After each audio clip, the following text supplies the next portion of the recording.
just a sinking ship, and you're just a pair of lips that I've lost in the moment. All I want is for you to come back. Now I'm caught in the middle of life, and I need. Greetings, everyone, and welcome to another edition of the Red Pill Diaries. I'm your host, your brother, and your friend, Rashid, and I'd like to thank each and every one of you for giving me another hour of your day and another day of your time, because you did not have to do it, and yet you chose to do it. So on that note, I want to just give you all thanks right now and say I really appreciate it from the depth of my heart and the bottom of my soul. Thank you so much. The show is titled what? Tell me what the show is titled. Well, Trouble in Washington, the economic climb down. Now, why did I name that show this? And this was an off-the-cuff name because I've been watching the news lately, and I've been seeing everybody talk about the situation with Russia and the United States and Ukraine, and they're talking about the situation with Trump, the tariffs on China and everything. But a lot of people are refusing to explain the what is really going on with that and why these things are now taking place. But I'm your friend and your brother, and we're going to go through this, and we're going to try to examine all of this stuff and get to the nitty gritty, get to the bottom of this. Now, Trump has been showing a lot of bluster about these sanctions. As a matter of fact, on one article, he says U.S. slaps tariffs of up to 3,521% on China-linked solar imports. Now, China is the undisputed world champion in solar energy and renewable energy. They're just leaps and bounds ahead of everybody else, and the technology is just leaps and bounds ahead of everybody else. But I guess China stole that too, huh? Everything China has is stole from the West. They can't be innovative. They cannot be self-thinkers, unlike the West. You know, when they say those things, those are racist thoughts. You know that, right? The reason China must steal is because China is not a Western nation, because China is not innovative. The reason Russia must steal hypersonic weapons that the United States doesn't have, is because those are those snow niggers, orcs they call them. The reason Iran must have stolen technology from us is because those are sand niggers in the desert. I've heard these terms. These are not my terms, so don't get offended by this. These are the terms that were put on these people. So they don't believe that anybody outside of the West has the capacity, the capability, the ingenuity, or the inner self to bring out the God in them. They don't believe that because the West has dominated so fiercely and so strongly in all of these different positions in different areas of technology, war, military superiority, farming and everything. And now when the United States no longer has the iron claw grip on it, China must have stolen it, Russia must have stolen it, Iran must have stolen it, South Africa must have stolen it, Latin America must have stolen it, the Caribbean nations must have stolen it, and all of Asia must have stolen it.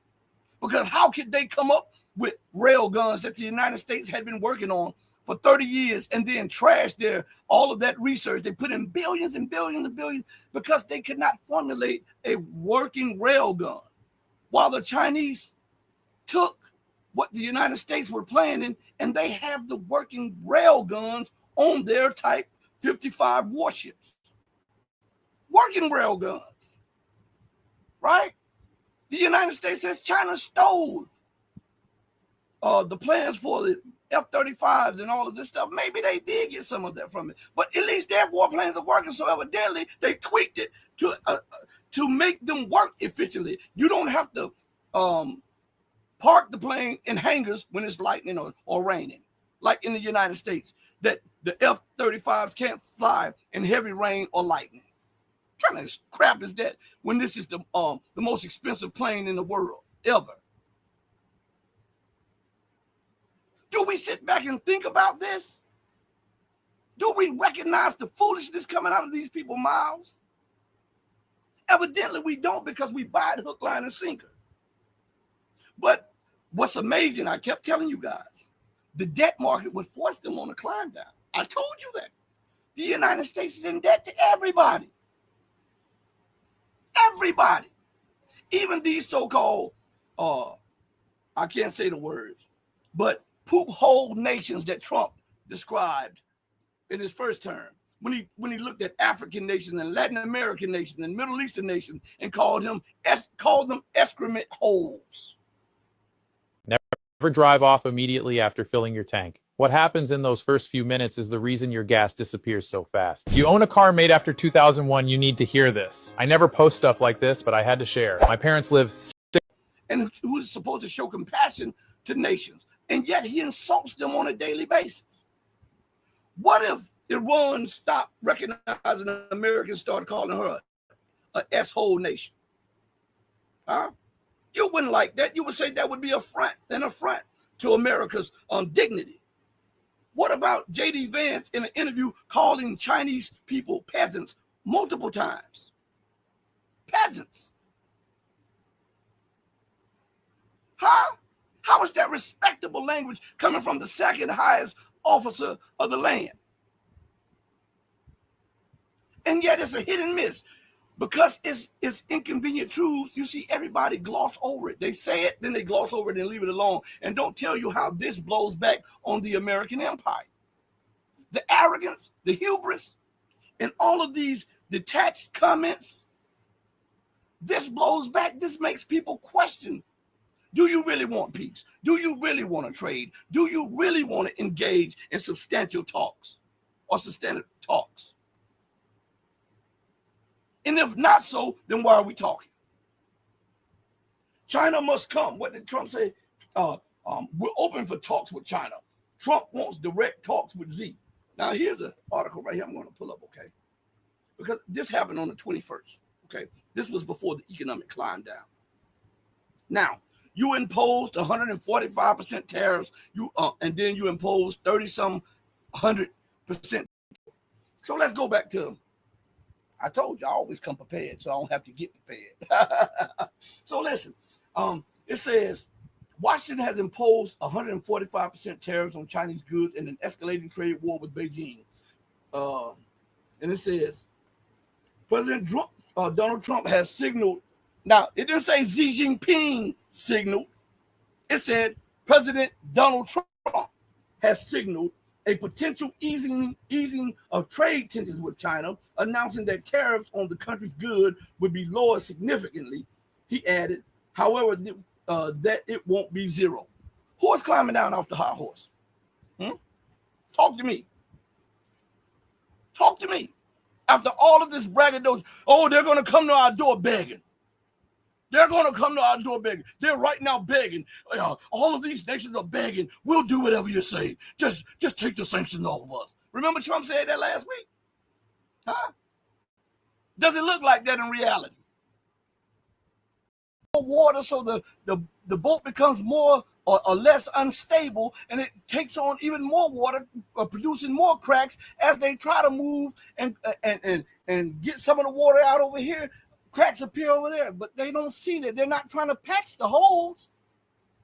They're just trying to put themselves back. Maybe if I'm nicer to you, maybe we can do better business together, and it'll be a win-win situation. But America, she continues to antagonize everybody from friend to foe, asking for the ship over there to help them to shore. These are lunatics, and then they want you to believe that they're not prepared for thermonuclear war, or they're not trying to wage war or try to attack the world, or they're not scared of the global south, or they're not interested in sanctioning China or the world. And when they say that, this is my response. What you talking about, Willis?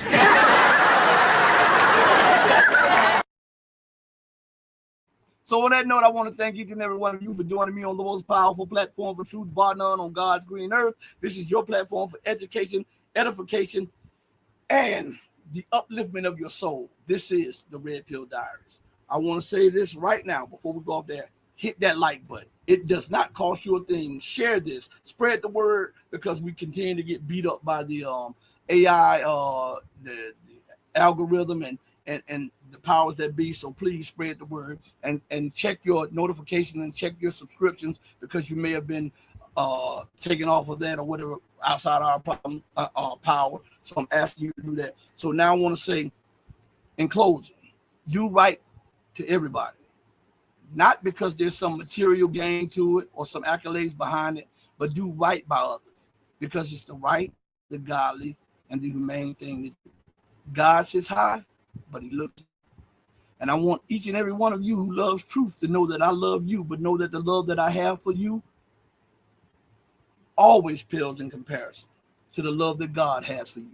Until we next speak again, stay strong, stay true, but above all things, to remember this, most important, to stay righteous. Hey, mama, your baby boy loves you more than life, and I'm going to let the world know every time.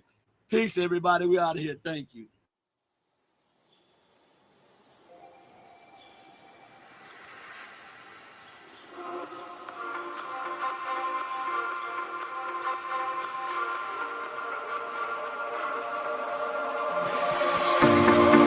Told you to walk away.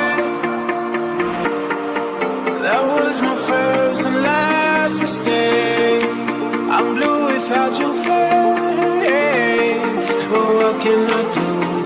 'Cause I'm just a saint.